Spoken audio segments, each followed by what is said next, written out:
9 अप्रैल 2019 को Indian army को हिमालय के मकालू बेस कैंप के पास मिला एक फुटप्रिंट जो 32 बाय 15 इंचेस के करीब करीब था। मगर ना ही वो फुटप्रिंट किसी इंसान से मिल रहा था और ना ही किसी डिस्कवर्ड स्पीशीज के जानवर से, पर शायद वो हो सकता था एक येटी।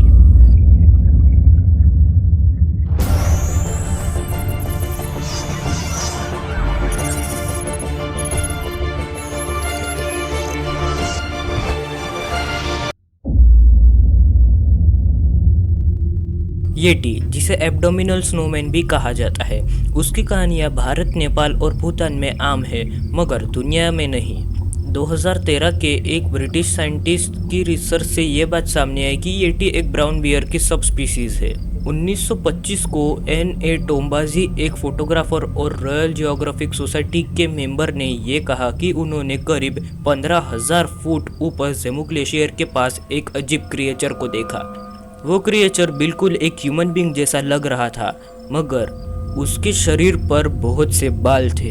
करीब 2 घंटे बाद टोम्बाजी और उसके दोस्तों ने उस क्रिएचर के फुटप्रिंट्स देखे जो बिल्कुल इंसान जैसे लग रहे थे, बस 6 से 7 इंच तक बड़े और 4 इंच तक मोटे थे। 1951 को इरिक शिप्टन को माउंट एवरेस्ट पर करीब 20,000 फुट सी लेवल से ऊपर बहुत से बड़े फुटप्रिंट्स मिले।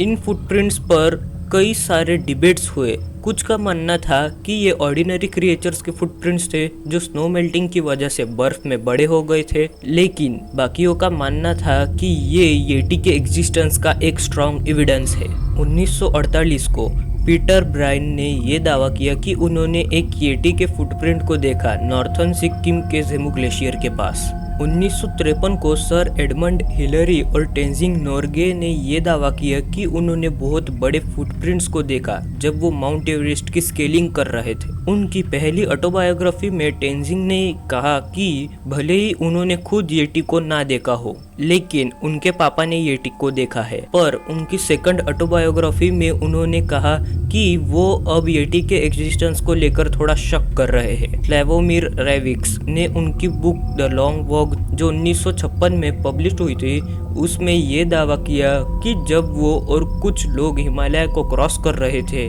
तब उन्होंने 2 बाइपेडिकल क्रीचर्स को देखा जो वहां पर घूम रहे थे। दिसंबर 2007 को American television presenter Josh Gates और उनकी टीम को डेस्टिनेशन ट्रूथ नाम की एक टेलीविजन प्रोग्राम में नेपाल की एवरेस्ट रीजन पर फुटप्रिंट्स की पूरी एक सीरीज मिली जो येटी के होने की संभावना बढ़ाती है। हर एक फुटप्रिंट 33 सेंटीमीटर बड़ा था, और जब वो फुटप्रिंट्स जेफरी मेल्ड्रम ने इडाहो स्टेट यूनिवर्सिटी में एग्जामिन किए, तब उन्होंने ये दावा किया कि ये फुटप्रिंट्स मॉर्फोलॉजिकली फेक है या तो मैन मेड है। Morphology is a branch of biology dealing with the study of the form and structure of organisms and their specific structural features। उसके बाद 2009 में एक टीवी शो में जॉश गेट्स ने कुछ हेयर सैंपल्स दिखाए। एक फॉरेंसिक एनालिस्ट से ये पता लगा कि इसका डीएनए सीक्वेंस अननोन है। 2011 के रशिया में हुई कॉन्फ्रेंस में कुछ साइंटिस्ट और उसकी खोज में लगे लोगों ने ये दावा किया कि येटी के होने के 95% एविडेंस मौजूद है, मगर अमेरिकन एंथ्रोपोलॉजिस्ट और एनाटॉमिस्ट जेफरी मेल्ड्रम ने ये कहा कि ये एविडेंस क्लेम फेक था जो सिर्फ पब्लिसिटी के लिए किया गया था। दिसंबर 2011 में एक येटी साइटिंग की रिपोर्ट आई। उस रिपोर्ट में बताया गया था कि एक हंटर ने एक बियर लाइक क्रिएचर को देखा जो उसकी भेड़ों पर हमला कर रहा था और उन्हें मारने की कोशिश कर रहा था। बाद में जब उस हंटर ने अपनी बंदूक चलाई तो वो क्रिएचर 2 पैरों पर खड़ा होकर जंगल में भाग गया।